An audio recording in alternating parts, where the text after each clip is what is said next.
एक सेठ जी के पास बहुत बड़ा व्यापार था। देश और विदेश में बहुत बड़ा व्यापार था। एक दिन वो सारे काम से निवृत्त होकर पास में मेला लगा हुआ था। सोचा चलो मेला देखने चलते हैं। मेला देखने सेठ जी गए तो वहाँ एक व्यक्ति जार के अंदर कुछ लेकर बैठा था। तो सेठ जी ने पूछा ये क्या है? उस व्यक्ति ने कहा कि ये जिन्न है। तो बोले ये क्या होता है? बोले ये जिन्न, आप जो भी काम बताओगे, जितना भी काम बताओगे, दूर पास जैसा भी काम बताओगे, कुछ ही मिनटों में वो काम करके वापस आ जाएगा।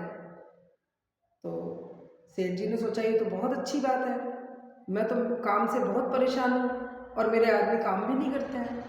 तो सेठ जी ने पूछा ये कितने का है? तो उस व्यक्ति ने कहा कि ये 1000 रुपये का है। सेठ जी ने सोचा 1000 रुपये में तो बहुत सस्ता है और ये सारे काम भी कर देगा। तो सेठ जी ने कहा चलो ये 1000 रुपये लो और मुझे ये जिन्न दे दो। उस व्यक्ति ने वो बोतल देते हुए सेठ जी से कहा सेठ जी एक बात ध्यान रखना, इसमें बहुत सारी खूबियाँ हैं लेकिन इसके अंदर एक कमी भी है। बोले क्या? बोले ये जब तक काम बताओगे तब तक काम करता रहेगा, कभी भी खाली नहीं बैठेगा, लेकिन यदि ये खाली रहा तो ये आपको ही खा जाएगा। सेठ जी ने सोचा मेरे पास तो बहुत सारा काम है और मैं तो इससे काम करवाता रहूँगा, खाली बैठने ही नहीं दूंगा। सेठ जी उस जिन्न को लेकर घर आ गए और दूसरे दिन घर आकर उन्होंने बोतल को खोला और जैसे ही जिन्न बाहर निकला सेठ जी ने उसे सबसे बड़ा काम, सबसे कठिन काम बता दिया कि चलो कुछ समय इसको इस काम में लग जाएगा।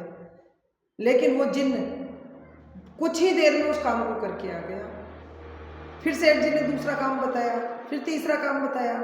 इस तरह काम करते करते 15 दिन हो गए और 15 दिन के बाद वो जिन्न बोला सेठ जी काम बताइए। अब सेठ जी के पास कोई काम ही नहीं था। अब सेठ जी ने सोचा क्या करूं? अब सेठ जी ने सोचा ये तो मुझे खा जाएगा। तो सेठ जी बहुत स्पीड से भागने लगे, बहुत स्पीड से भागने लगे। भागते भागते वो साधु महाराज के पास पहुँचे। वहाँ कथा चल रही थी तो वो साधु महाराज को जाकर बोले कि बाबा मुझे इस जिन्न से बचाइए, क्योंकि यदि मैंने इसको काम नहीं बताया तो ये मुझे खा जाएगा।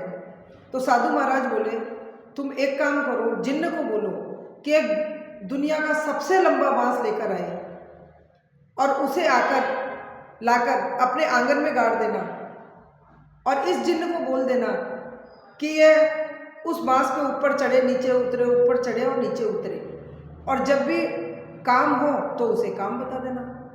सेठ जी ने कहा बहुत अच्छा, आपने तो बहुत सरल उपाय बता दिया। सेठ जी बहुत प्रसन्न हुए। उसने जिन्न को जाकर एक बांस लाने के लिए बोला। बांस लेकर जिन्न आया और उसको वहाँ अपने आंगन में गाड़ दिया। ये बांस तो हमारे नेत्र हैं और वो जो जिन्न है वो हमारा मन है।